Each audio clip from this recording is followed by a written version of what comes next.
Assalamualaikum warahmatullahi wabarakatuh. Kaum muslimin dan juga sahabat Gansas yang Allah Subhanahu wa taala rahmati.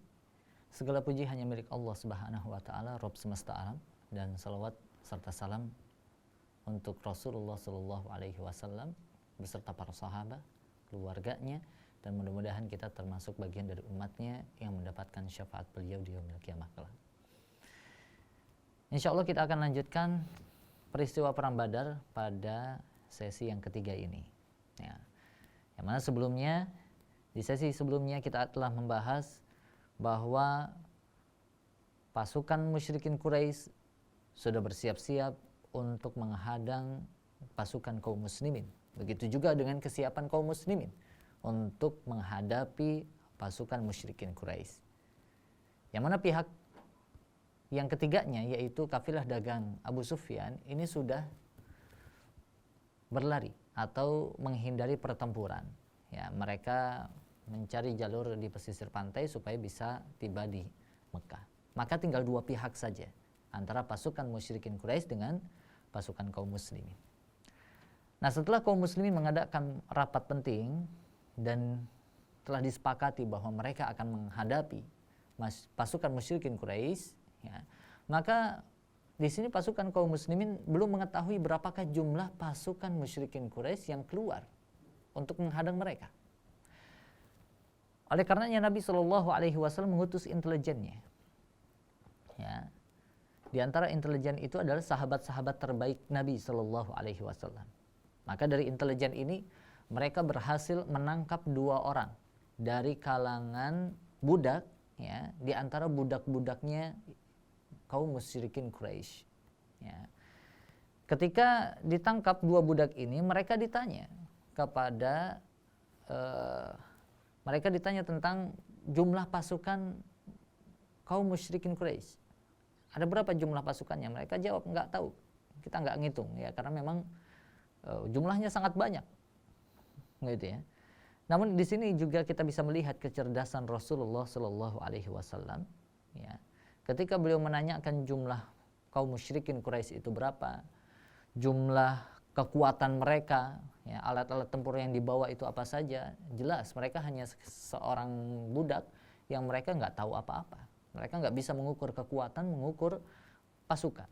Maka Nabi Shallallahu Alaihi Wasallam dengan kecerdasannya, beliau pun bertanya dengan pertanyaan yang sangat cerdas, berapa jumlah unta yang mereka sembelih setiap harinya. Ya, setiap kali makan itu berapa unta yang mereka sembelih. Ya, karena dahulu kan nggak bawa makanan, ya. Pasti yang dibawa adalah hewan, sembelih kemudian dimakan. Ya. Maka 2 orang budak ini mengatakan, ya kurang lebih ada 9 sampai 10 unta yang disembelih. Maka dengan ini Rasulullah Shallallahu Alaihi Wasallam mengetahui jumlah pasukan musyrikin Quraisy. Kata Rasul Shallallahu Alaihi Wasallam, berarti jumlah pasukan mereka kurang lebih 900 sampai 1000 pasukan. Ya, karena 1 unta cukup untuk makan sampai 100 orang. Ya. Kaum muslimin serta sahabat Gansas yang Allah Subhanahu wa taala rahmati, setelah mengetahui bagaimanakah jumlah kaum musyrikin Quraisy, maka Nabi Shallallahu Alaihi Wasallam menyerukan kepada para sahabatnya untuk bergegas menuju Badar supaya menguasai medan pertempuran terlebih dahulu. Ya, ini salah satu strategi peperangan supaya bisa hadir terlebih dahulu dan juga menguasai pertempuran. Ya.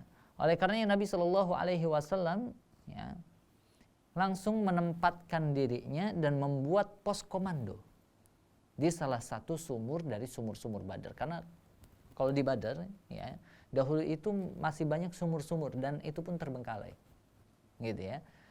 Oleh karenanya beliau menempati satu sumur, ya, kemudian bersiap-siap menunggu kedatangan Quraisy. Lantas ada salah seorang sahabat yang menanyakan, wahai Rasulullah, ini hanya strategi perang atau perintah dari Allah Subhanahu wa taala harus di tempat ini? Ya, kalau perintah dari Allah, mereka nggak berani untuk menolaknya. Tapi kalau ini hanya strategi perang saja, maka kalau boleh saya usulkan di tempat lain. Apa usul engkau? Ya, ini hanya sekedar strategi perang, bukan perintah Allah. kata Nabi Shallallahu Alaihi Wasallam. Maka sahabat ini mengusulkan supaya seluruh sumur-sumur itu semuanya ditutup dengan bebatuan, rusak sumur-sumurnya, kecuali kita sisakan satu sumur yang berada di seberang sana. Ya, jadi kalau misalkan kita gambarkan Rasulullah datang dari Madinah, ini dari Makkah, gitu ya, pasukan musyrikin Quraisy. Maka yang ditempati adalah sumur yang ada di paling dekat dengan posisi pasukan Quraisy, gitu ya. Di sini posisi kaum muslimin. Ya. Sehingga ketika Quraisy datang, ya, mereka tidak menyebar di medan Badar. Mereka akan langsung fokus untuk menyerang kaum muslimin. Ya, sehingga kaum muslimin itu tidak akan terkepung dengan pasukan musyrikin Quraisy. Maka usulan ini pun disetujui oleh Rasulullah Shallallahu Alaihi Wasallam. Beliau memerintahkan seluruh sumurnya diratakan dengan tanah, kecuali hanya satu sumur saja yang nanti akan dipakai oleh kaum muslimin. Dan kaum muslimin pun membuat satu macam bendungan supaya airnya bisa mudah diambil. Dan dalam strategi peperangan pada waktu itu, siapa yang menguasai air, maka dia yang berpotensi paling besar untuk menang. Ya. Semua strategi-strategi sudah dilancarkan, tinggal Rasulullah Shallallahu Alaihi Wasallam berharap banyak, berdoa kepada Allah Subhanahu Wa Taala. Karena memang kalau kita lihat dari segi pertama jumlah pasukan, kaum muslimin kalah telak. Yang kedua dari segi kekuatan juga kalah telak. Kaum muslimin tidak ada persiapan untuk membawa peralatan perangnya. Sedangkan kaum musyrikin Quraisy bawa 1000 pasukan plus ditambah dengan peralatan perang yang sangat lengkap. Ya. Maka Nabi Shallallahu Alaihi Wasallam berdoa kepada Allah Subhanahu Wa Taala pada malam harinya, bermunajat kepada Allah Subhanahu Wa Taala. Bahkan sampai pagi harinya sebelum terjadi peperangan, Nabi Shallallahu Alaihi Wasallam masih mengangkat kedua tangannya. Ya. Sampai-sampai selendang beliau yang biasa beliau pakai ini terjatuh karena saking tingginya beliau mengangkat tangan. Bahkan sampai Abu Bakar As-Siddiq radhiyallahu an itu menghampiri beliau kemudian mengatakan, ya Rasulullah, bukankah engkau terlalu mendesak Rabbmu dalam berdoa? Karena saking Rasulullah Shallallahu Alaihi Wasallam tidak ingin kaum muslimin mengalami kekalahan. Beliau bahkan sampai mengatakan, ya Allah, kalau saja kaum muslimin hari ini kalah, maka tidak ada lagi yang akan menyembah engkau. Ya. Maka ini pertempuran yang sangat menentukan. Kalau saja kaum muslimin kalah, mungkin hari ini kita tidak akan menerima dan juga tidak akan mendapatkan kenikmatan di dalam syariah Islam. Mungkin kita nggak muslim sekarang. Mungkin kita masih menjadi orang-orang gunung yang tidak tahu cara toharoh, cara membersihkan diri dan lain sebagainya. Tidak tahu cara menyembah Allah Subhanahu Wa Taala.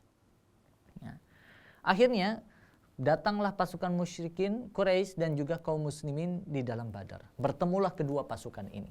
Ya. Maka terjadilah sebelum peperangan duel 1 lawan 1. Ya, ini yang pertama terlebih dahulu. Majulah orang yang paling buruk di antara kaum musyrikin Quraisy yang bernama Al-Aswad bin Abdul Asad Al-Makhzumi. Ya. Lantas keluar pula Hamzah bin Abdul Muttalib dari kalangan kaum muslimin radhiyallahu an. Ya. Singkat cerita, pertempuran pun dimenangkan oleh Hamzah bin Abdul Muttalib. Inilah korban perang pertama di dalam perang Badar. Lantas keluar pula dari kalangan musyrikin Quraisy setelah itu duel lagi dengan mengeluarkan 3 orang. Pertama adalah Utbah dan juga Syaibah. Keduanya adalah putra dari Rabi'ah, dan juga keluarlah Al-Walid bin Utbah. 3 orang. Ya. Maka keluar pula 3 orang dari kalangan kaum muslimin, yaitu kalangan kaum Ansar. Ya. Maka orang-orang musyrikin Quraisy ini nggak mau. Kita nggak mau menghadapi orang lain. Kita mau menghadapi Quraisy juga. Maka keluarlah 3 orang yang diutus oleh Nabi Shallallahu Alaihi Wasallam. Pertama adalah Ubaidah bin Al-Harith, yang kedua adalah Hamzah bin Abdul Muttalib, dan juga Ali bin Abi Thalib. Ya, singkat cerita, duel ini dimenangi oleh kaum muslimin. Maka setelah itu menyeruaklah kaum muslimin ke tengah-tengah pertempuran bersama dengan kaum musyrikin Quraisy. Pecahlah pertempuran, dan disinilah kita bisa melihat bagaimana mukjizat Allah Subhanahu Wa Taala itu turun.